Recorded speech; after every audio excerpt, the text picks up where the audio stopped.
Hello, I am Usha. Welcome to back my channel political science with Usha में आपका स्वागत है। तो अभी तक हमने शुरू में प्रियम्बल की थी, उसके बाद हमने भारतीय संविधान का शॉर्ट इंट्रोडक्शन किया था। अब आज से हम स्टार्ट करेंगे आर्टिकल्स का। आर्टिकल 1 से उसका बेरेट की लैंग्वेज समझेंगे। जैसे आज स्टार्ट करते हैं अनुच्छेद 1 से। भाग फर्स्ट का नाम है संघ और उसका राज्य क्षेत्र। इसमें 4 अनुच्छेद है। अनुच्छेद पहला है संघ का नाम और राज्य क्षेत्र। इसके 3 भाग हैं। भारत अर्थात इंडिया राज्यों का संघ होगा।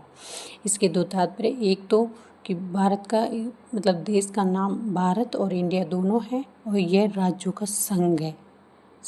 एकात्मक राज्य नहीं है, ये संघात्मक राज्य है, संघात्मक है ये है। और दूसरा है राज्य और उनके राज्य क्षेत्र वे होंगे जो पहले अनुसूची में विनिर्दिष्ट होंगे।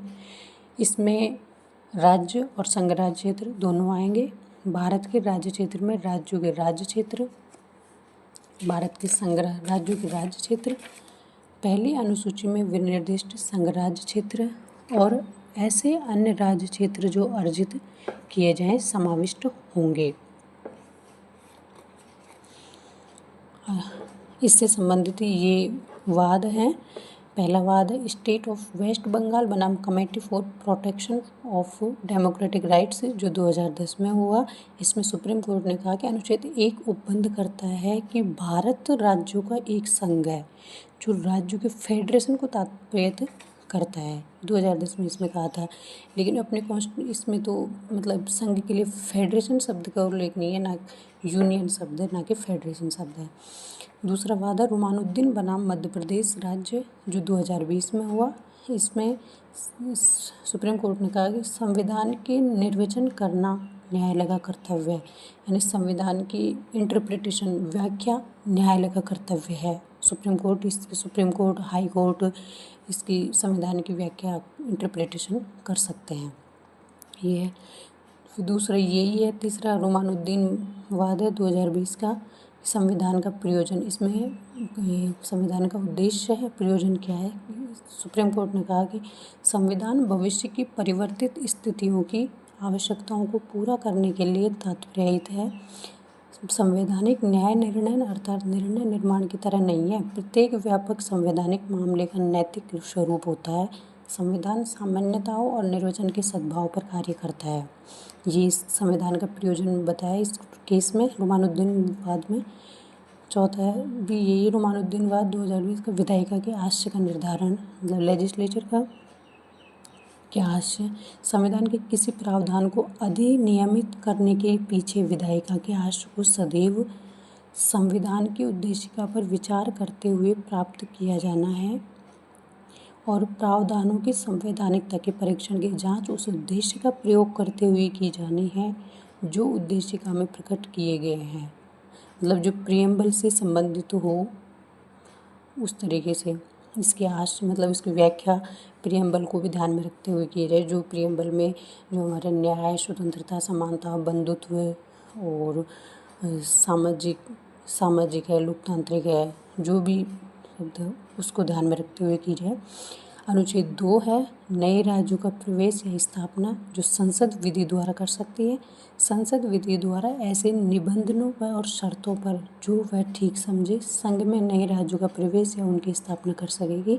जैसे कि अनुच्छेद 2 के जोड़कर 35वें संविधान संशोधन के द्वारा सिक्किम का संघ के साथ सहयुक्त किया गया था। संयुक्त राज्य का दर्जा नहीं दिया गया था, जिसको 36वें संविधान संशोधन के साथ संयुक्त का दर्जा हटाया गया और इसको राज्य का 22वां राज्य बनाया गया सिक्किम को। तो सिक्किम की जो भी प्रोसेस हुई थी वो दूसरे अनुच्छेद के तहत हुई थी।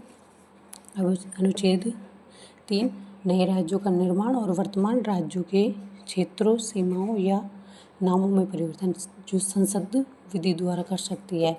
इसमें इसका आशय पहला तो ये है कि संसद राज्यों के निर्माण करने में, वर्तमान राज्यों के क्षेत्रों, सीमाओं, नामों में परिवर्तन करने में संसद प्रभावी है, संसद हावी है। तो इसका ए है, A B C D E, ये है। इसमें A B C D छोटे रहेंगे, कैपिटल नहीं रहेगा। ये है किसी राज्य में से उसका राज्य क्षेत्र अलग करके अथवा दो या अधिक राज्यों को या राज्यों के भागों को मिलाकर अथवा किसी राज्य क्षेत्र को किसी राज्य के भाग के साथ मिलाकर एक नए राज्य का निर्माण कर सकेगी। या तो कोई सब राज्य उसके राज्य क्षेत्रों को अलग भी कर सकते हैं, दो राज्यों के क्षेत्रों को मिला भी सकते हैं, और इसमें संघ राज्य क्षेत्र है उनको भी संघ राज्य क्षेत्र के कोई भी हिस्सा है जिसको राज्य के साथ में मिला भी सकते हैं, उसके लिए है। बी है किसी राज्य का क्षेत्र बढ़ा सकेगी, किसी राज्य का क्षेत्र बढ़ा सकेगी, किसी राज्य का क्षेत्र घटा सकेगी, किसी राज्य की सीमाओं में परिवर्तन कर सकेगी, किसी राज्य के नाम में भी परिवर्तन कर सकती है, सीमाओं में परिवर्तन कर सकती है, क्षेत्र को घटा सकती है, बढ़ा सकती है, दो राज्यों से उनके भाग को मिला सकती है, अलग कर सकती है। इसमें संसद हावी है, परंतु इस प्रयोजन के लिए कोई विधेयक राष्ट्रपति की सिफारिश के बिना और जहां विधेयक में अंतर्विष्ट प्रस्तावना का प्रभाव राज्यों में से किसी के क्षेत्र सीमा नाम पर पड़ता है, वहां जब तक उस राज्य के विधानमंडल द्वारा उस पर अपने विचार ऐसी अवधि के भीतर जो निर्देश में विनिर्दिष्ट किए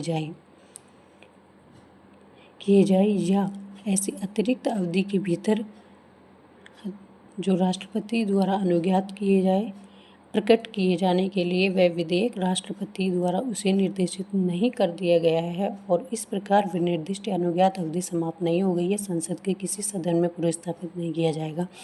इसका मतलब ये है कि अगर किसी राज्य के क्षेत्र में का नाम परिवर्तन हो रहा है, उसकी सीमाओं में परिवर्तन हो रहा है, क्षेत्र बढ़ रहा है, घट रहा है, तो उसके लिए राष्ट्रपति की सिफारिश लेना जरूरी है।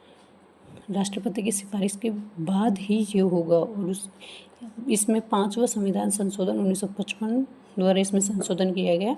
1955 से पहले इसमें ये था कि राष्ट्रपति की सिफारिश के बिना जहाँ विधेयक अंतर्विष्ट प्रस्तावना का प्रभाव राज्यों में से किसी के क्षेत्र सीमा नाम पर पड़ता है, जिस राज्य के विधानमंडल द्वारा उस पर अपने विचार ऐसी अवधि के भीतर जो निर्देश, अब 1955 के बाद से निर्देश है, पहले अधिनिश्चित था, मतलब जब तक विधानमंडल उस राज्य का विधानमंडल उसको स्वीकृति नहीं देता तब तक नहीं होता। विनिर्दिष्ट की जाए निर्देश, राष्ट्रपति दिनों के लिए निर्देश दे सकेगा इसमें इसकी जाए या ऐसे अतिरिक्त अवधि के भीतर जो राष्ट्रपति द्वारा अनुज्ञात की जाए प्रकट किए जाने के लिए विधेयक राष्ट्रपति द्वारा उसे निर्देशित नहीं कर दिया गया है। इस प्रकार विनिर्दिष्ट या अनुज्ञात अवधि समाप्त नहीं हो गई है, संसद के किसी सदन में पुनर्स्थापित नहीं किया जाएगा। जब तक ये प्रोसेस पूरी नहीं होगी तब तक ये संसद के किसी भी सदन में प्रस्तावित नहीं किया जाएगा। स्पष्टीकरण फर्स्ट है, इस अनुच्छेद के खंड ए से खंड ई में राज्य के अंतर्गत संघ राज्य क्षेत्र भी हैं, किंतु परंतु में राज्य के अंतर्गत संघ राज्य क्षेत्र नहीं है। यानी खंड ए से ई तक इसमें राज्य और संघ राज्य क्षेत्र दोनों हैं, लेकिन ये इस परंतु में ओनली राज्य है, ना कि यूटी इसमें नहीं है। संघ राज्य क्षेत्र इसके अंतर्गत नहीं है। इसमें यूटी की मतलब जो सहमति है वो जानना राष्ट्रपति के लिए ज़रूरी नहीं है, जबकि राज्यों की सहमति राष्ट्रपति के लिए जानना जरूरी थी पहले। अब एक फॉर्मेलिटी पूरी की जाती है बस।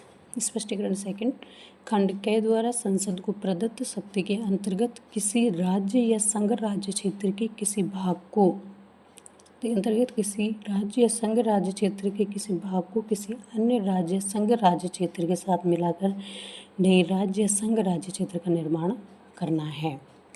खंड के ये वाला बोल रहा है कि दो राज्यों को या राज्य के साथ में संघ राज्य क्षेत्र में से किसी के भाग, दोनों में से भाग को मिलाकर भी अलग राज्य का निर्माण किया जा सकता है, दोनों को कर सकता है। अनुच्छेद 4, पहली अनुसूची और चौथी अनुसूची के संशोधन तथा अनुपूरक। पहली अनुसूची और चौथी अनुसूची, पहली अनुसूची में राज्य और उसके संघ राज्य क्षेत्र, चौथी अनुसूची में राज्यसभा के स्थानों का आवंटन है कि संशोधन तथा अनुपूरक, आनुषंगिक और परिणामिक विषयों पर उपबंध करने के लिए अनुच्छेद 2 और 3 के अधीन बनाई गई विधियां अनुच्छेद 2 या अनुच्छेद 3 में विनिर्दिष्ट किसी विधि में पहली अनुसूची और चौथी अनुसूची में संशोधन के लिए ऐसे उपबंध अंतर्विष्ट होंगे जो उस विधि के उपबंधों को प्रभावी करने के लिए आवश्यक हों।